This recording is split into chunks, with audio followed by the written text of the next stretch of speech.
What's going on, everybody? This is Island Hopper TV coming to you from Jerusalem, Israel. Let's do it.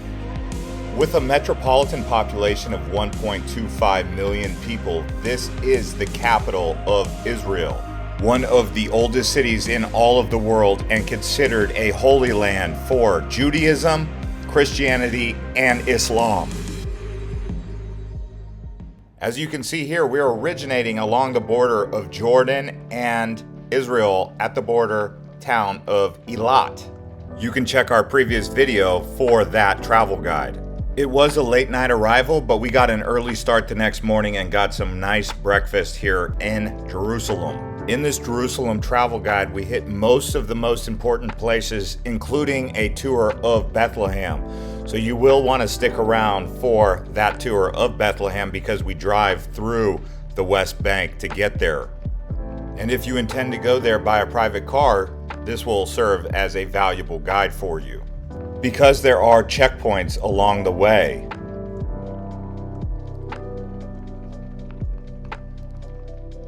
And right here we're actually at the Jaffa Gate. This was an old Ottoman gate, 16th century.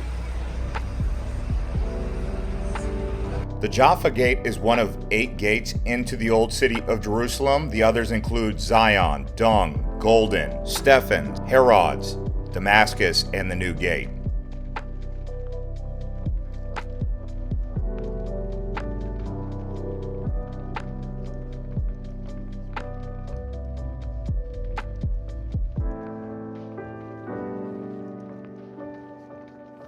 So we're trying a typical bread here. It's called Zata.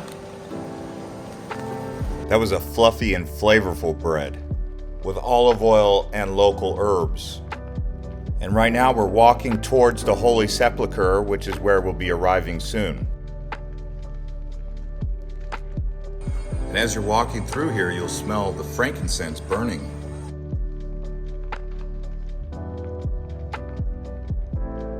All right, now we're at the gate of the Holy Sepulcher, and we're going to go inside the walls here. The Holy Sepulcher, also known as Golgotha or Calvary by some.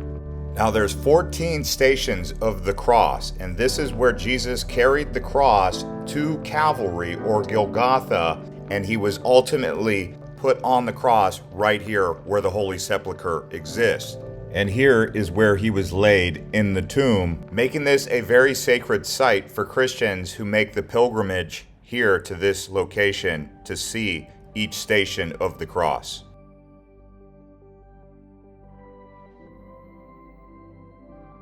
And right here you have station 13. This is where they laid the body of Jesus and cleaned it.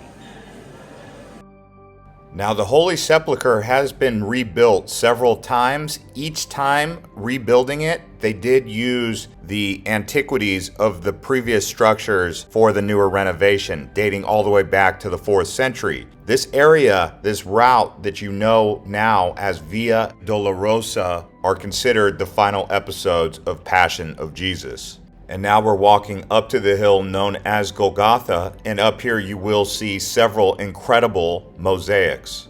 And I call it a hill because before it was inside of a church, it was the hill known as Calvary or Golgotha.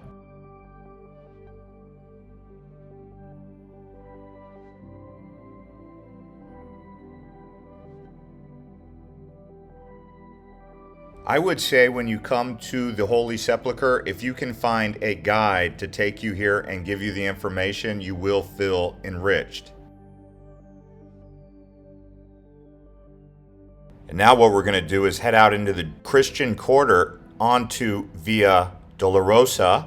Also, guys, if you're enjoying this travel guide so far, please consider liking the video and subscribing to this channel if you enjoy guides like this. Now let's keep going.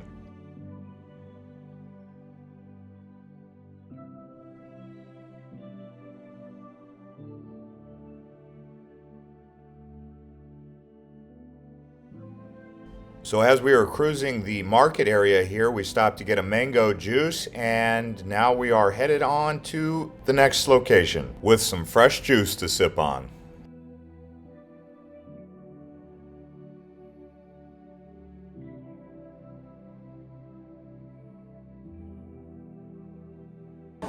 This area here is where Jesus was carrying the cross up to Golgotha, also known as Calvary, and this is where he told the women, "Cry not, do not shed tears."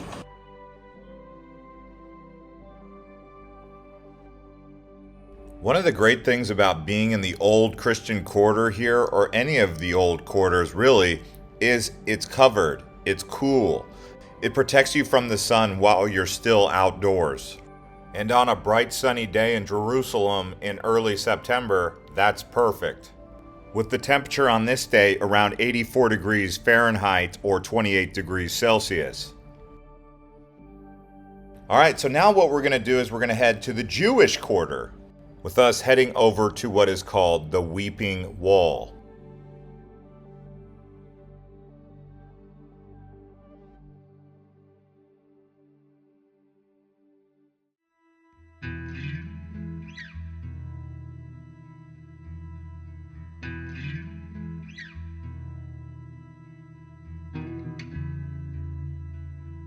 And here we are at the Weeping Wall. You can actually put a kippah on the back of your head or wear a hat, but you have to wear a head cover.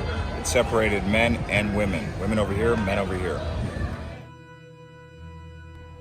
This wall has several names: Place of Weeping, the Western Wall, and the reason it is called the Weeping Wall or the Wailing Wall is because it is a place where Jewish people can go to mourn the destruction of the temple and the loss of national freedom. So it is believed that this wall is the Western Wall of the old temple.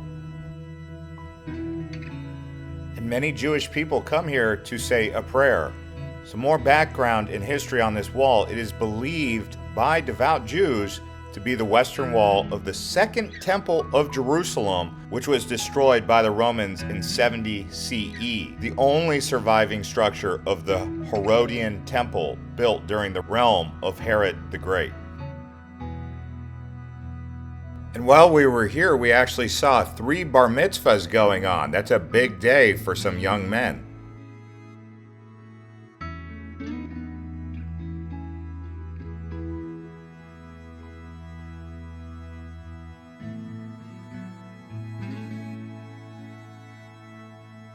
All right, now we've made it to the Jewish quarter. We're going to walk around and see what's life like inside here.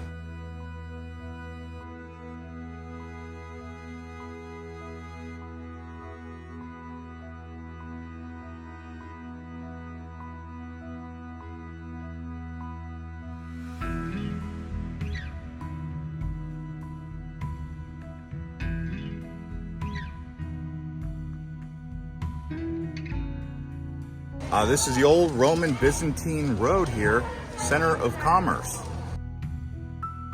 Yeah, this old Byzantine road is in great shape considering how old it is.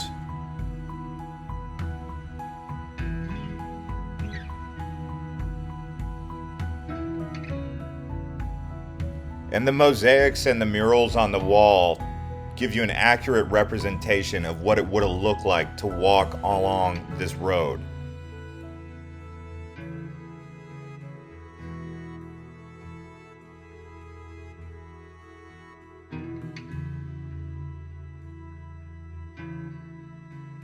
Alright, so right down below here is old cisterns. This is where they held the water. Like my friend the tour guide was saying, you control the water, you control everything. Water is blue gold, especially out here in the desert.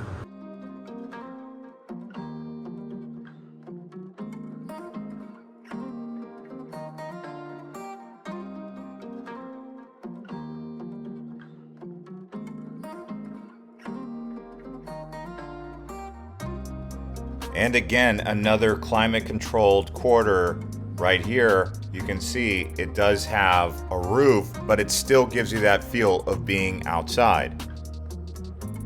Which, by the way, in the wintertime, Jerusalem, in December and January, can possibly get snow and frost. So it works in both seasons. And in case you're wondering, the elevation of Jerusalem is 2,500 feet. That's 785 meters high above sea level. Which is interesting because just under 100 miles away is the lowest point on planet Earth at the Dead Sea. And now we are headed to the Muslim quarter. And just in case you're wondering, there is a fourth quarter. It's called the Armenian quarter. Okay, and now we've made it to Damascus Gate, which is the Muslim quarter. And from this gate, you could get to Damascus, Syria in ancient times.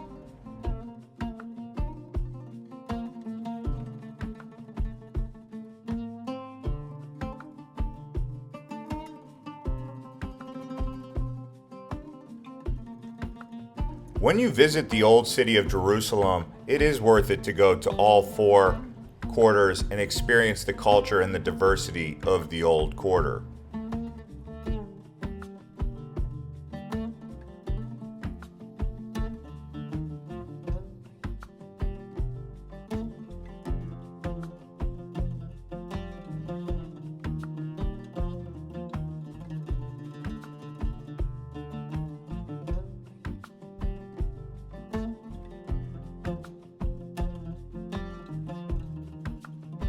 So we were attempting to go to the Dome of the Rock, but we were told Muslims only, so we won't be able to go over there. But you guys know what the Golden Dome looks like. And here we are at the birthplace of the Virgin Mary. As you can see, all across the old city of Jerusalem, there's many historical sites that have great relevance to modern day history and the religions associated with Jerusalem. Truly the Holy Land.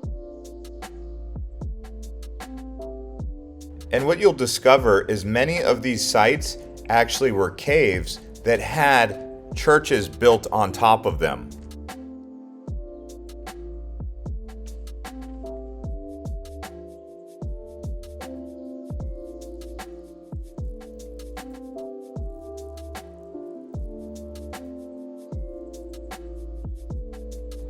What we ended up doing here was going over towards the Mount of Olives, and from the Mount of Olives we ended up getting a private driver to take us to Bethlehem, which is the birthplace of Jesus.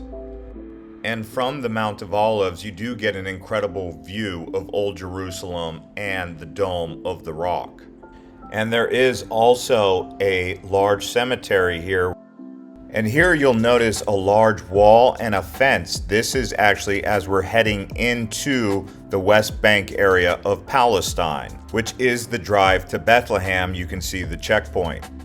And I do recommend you going on a tour or with a licensed tour guide to go here, just because of the security concerns with the gate and getting in and out. The drive itself takes about 40 minutes to an hour depending on traffic and the gate wait time to get from Jerusalem to Bethlehem.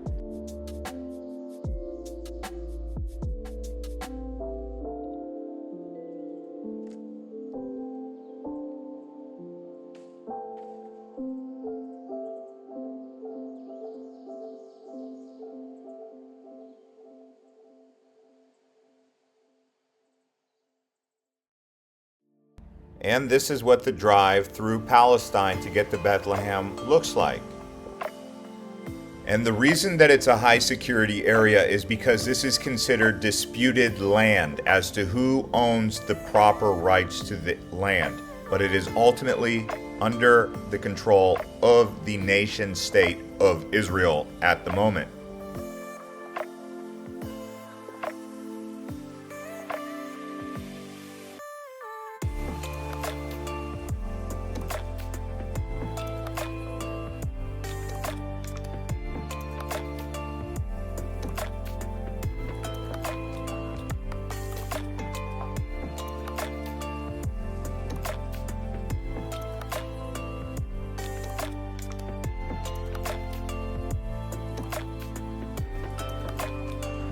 And once we got to the birthplace of Jesus, known as the Church of Nativity and the pilgrimage route to Bethlehem, we connected with a local guide to give us more insight.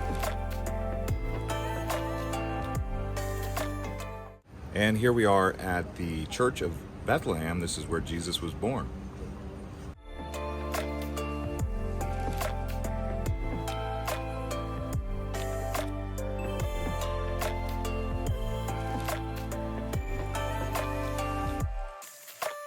And as you would imagine, this is a very sacred site for Christians. So when you're here, you will notice many different tour buses here, and it is probably worth your while to make the trip from Jerusalem to Bethlehem.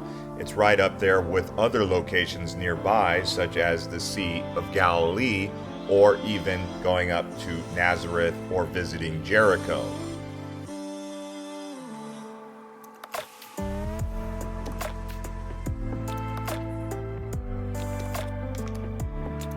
Now, as you guys know about the nativity, it was in a manger, and the manger has this church built on top of it. So you go down into a cave area, and that is actually the site of the nativity, or the manger where the baby was born, Jesus. And you can see where I'm kneeling down here, this is actually the place where he was born.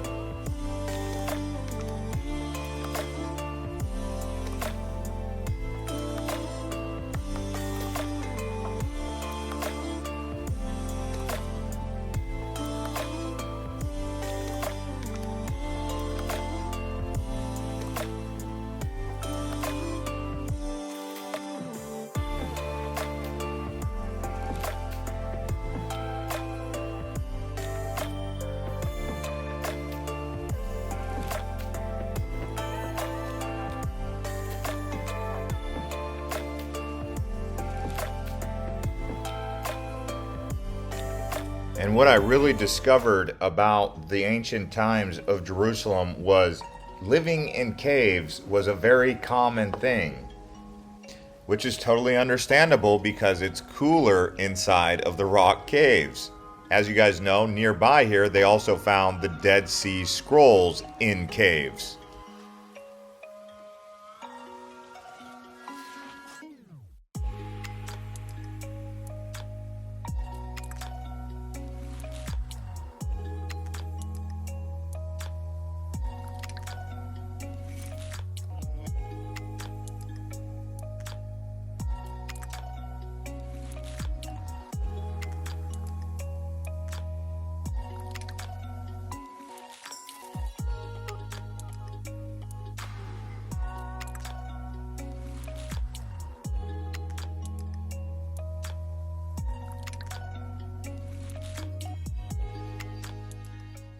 Well, I just had some delicious food here in Bethlehem, homemade, thanks to Joseph who prepared all this, and really a nice experience. Thank you.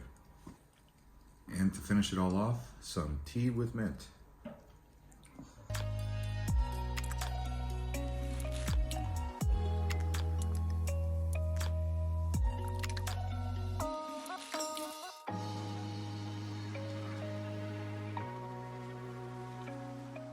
Yeah, so you can do some shopping in Jerusalem, and that stuff is not originally handmade here in Israel. But if you come out here to Bethlehem and you do some shopping here, you get authentic olive wood made in Israel right here in Palestine.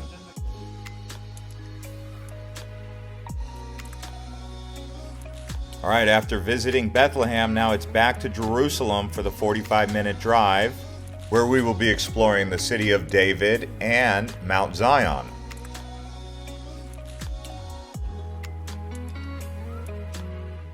All right, we're back in Jerusalem from Bethlehem, and we're here at the city of David.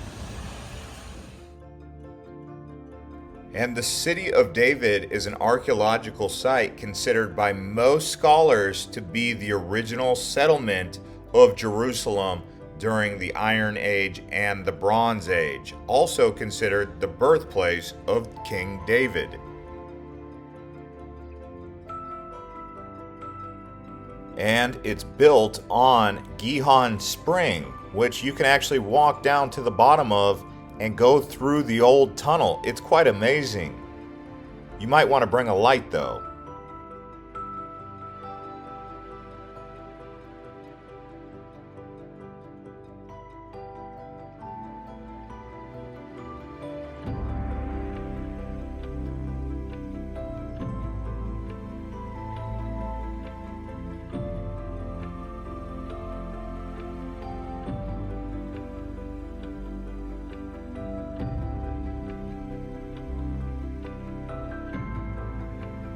told to follow the blue sign.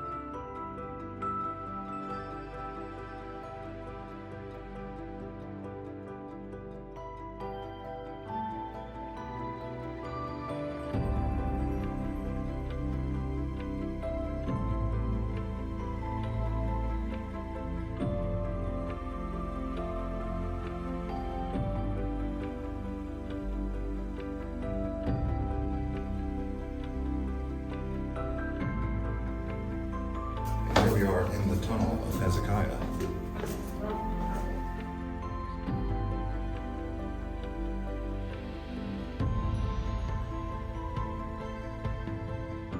Down here they do have a spring. You can actually take the wet route and walk through it, or you can take the dry route like we're doing right now.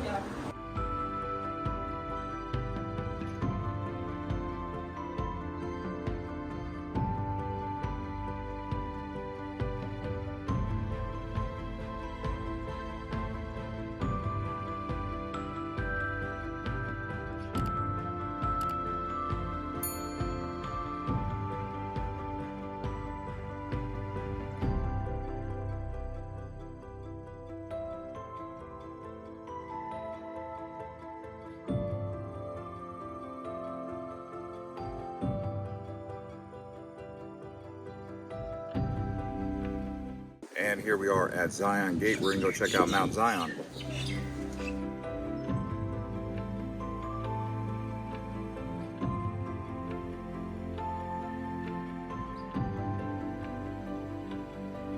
And here on Mount Zion, you can find the Room of the Last Supper and King David's tomb.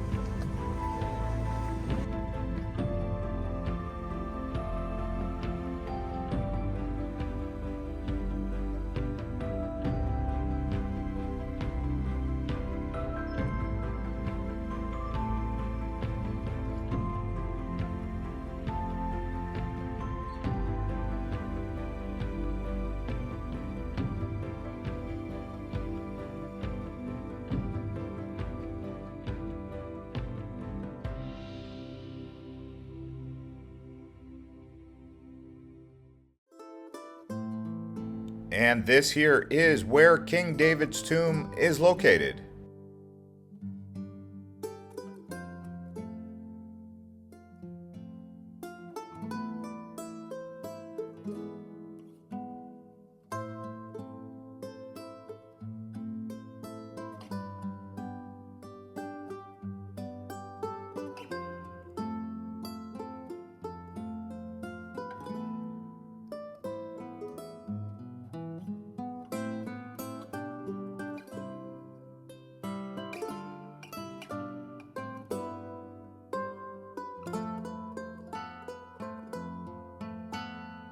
And after a great day of exploring the historical sites of Jerusalem, we decided to stop and get some food. And it also gives us a chance to show you what it looks like around Jerusalem at night.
All right, guys, we're now on a bus headed to Tel Aviv. See you on that one.